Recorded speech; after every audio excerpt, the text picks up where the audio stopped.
Assalamualaikum. Welcome back to my channel.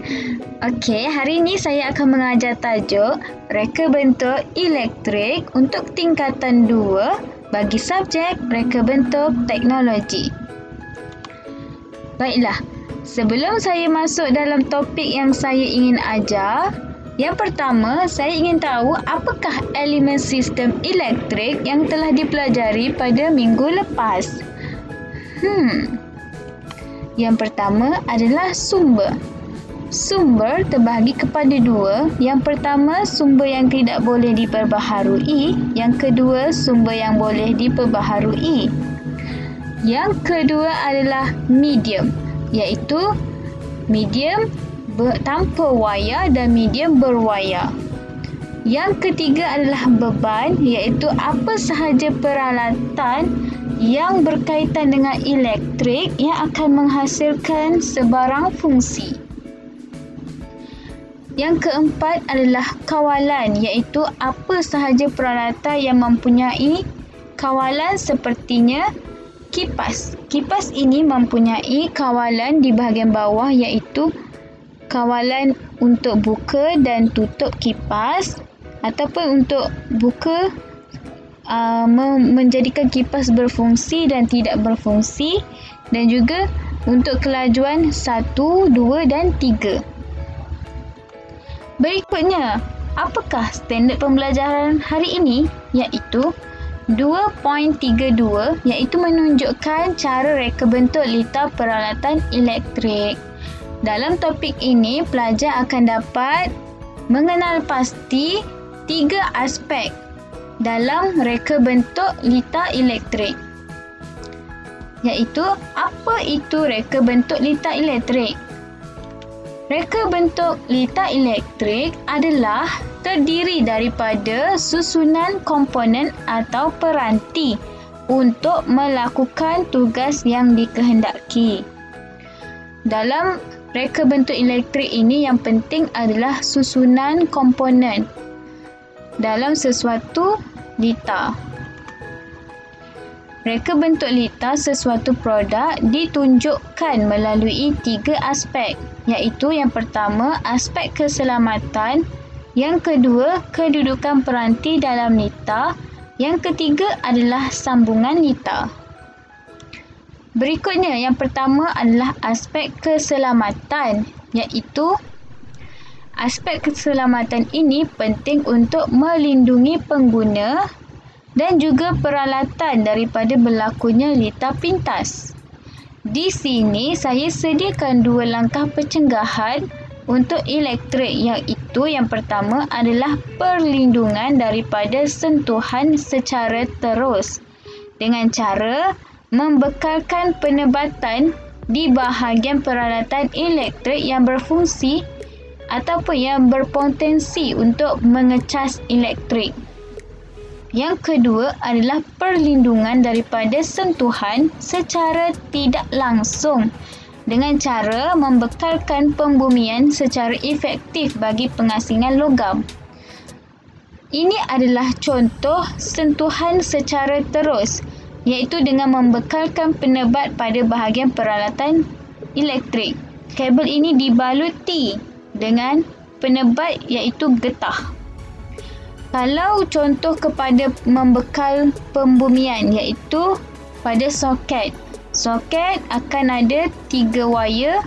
Yang pertama, wayar bumi, wayar hidup dan wayar neutral. Wayar bumi ini adalah maksud kepada membekalkan pembumian secara efektif. Okey. Seterusnya, ini adalah contoh ciri keselamatan bagi periuk nasi. Litar elektrik diletakkan di bahagian bawah dan kedudukan litar tersebut tersembunyi dan tidak terdedah, tidak boleh dicapai oleh tangan dan juga tidak terdedah kepada sebarang ancaman lain seperti terkena air ataupun disentuh oleh kanak-kanak. Tujuan keselamatan ini adalah untuk melindungi pengguna seperti yang saya cakap sebentar tadi, melindungi pengguna daripada litar pintas ataupun terkena renjatan elektrik. Yang kedua adalah aspek kedudukan peranti atau alat dalam lita. Kedudukan peranti dalam lita amat penting supaya tersusun dan juga lebih kemas dan dapat dikomersialkan dengan baik. Baik, ini adalah contoh kepada kedudukan peranti dalam lita. Kedudukan peranti bermaksud seperti susunan elemen pemanas, sensor suhu, sensor tekanan dan juga papan fleksibel rata. Okey, susunannya semuanya diletakkan di bahagian bawah supaya lebih tersusun, lebih jimat ruang dan tidak dapat dicapai oleh tangan. Begitu juga dengan contoh kipas. Semua alatan seperti motor, kapasitor dan juga wire disusun pada bahagian belakang kipas supaya tidak mengganggu fungsi ataupun pandangan di permukaan hadapan. Berikutnya adalah sambungan lita. Sambungan lita ini adalah reka bentuk sambungan lita elektrik pada komponen yang disambungkan mengikut susunan fungsi yang dikehendaki. Dalam sambungan lita terbahagi kepada 4 iaitu lita tertutup, lita terbuka, lita pintas dan lita bypass. Tapi di sini saya sediakan 3 lita utama iaitu lita tertutup, lita terbuka dan lita pintas. Yang pertama adalah lita tertutup iaitu lita yang mempunyai kitaran lengkap dan membolehkan arus mengalir tanpa berlaku sebarang kebocoran. Apabila arus mengalir dengan lengkap dan melalui beban, maka beban tersebut dapat dihidupkan dan lita tersebut berfungsi dengan baik. Maka ini adalah lita tertutup.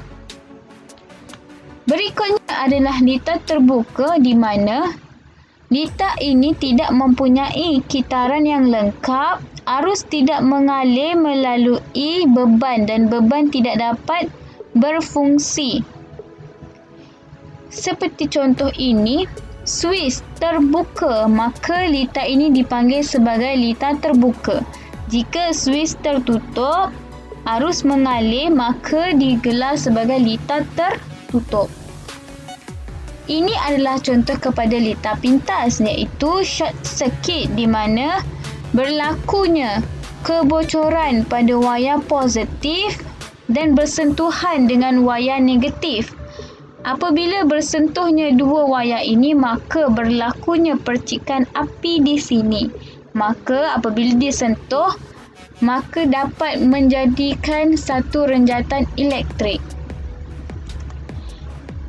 Baiklah, di sini saya sediakan dua contoh iaitu contoh lita tertutup dan lita terbuka. Bezanya, lita tertutup arus mengalir, lita lengkap maka beban dapat berfungsi dengan baik tanpa berlaku sebarang percikan api. Lita terbuka iaitu lita yang tidak lengkap, arus tidak dapat mengalir dan beban tidak dapat berfungsi. Itu adalah perbezaan lita terbuka dan lita tertutup. Kesimpulannya di sini, pentingnya reka bentuk dalam elektrik supaya pelajar dapat fahami kepentingan kita menjaga keselamatan dalam rekaan lita supaya tidak berlakunya sebarang lita pintas. Okey. Yang kedua adalah susunan. Pentingnya susunan ataupun kedudukan peranti dalam peralatan supaya tidak mengganggu sebarang fungsi pada peralatan tersebut, supaya tidak dapat menimbulkan bahaya kepada pengguna dan dapat menjadikan produk tersebut bertahan lebih lama. Itu sahaja daripada saya untuk topik ini. Semoga dapat memberi manfaat kepada semua. Assalamualaikum. Terima kasih.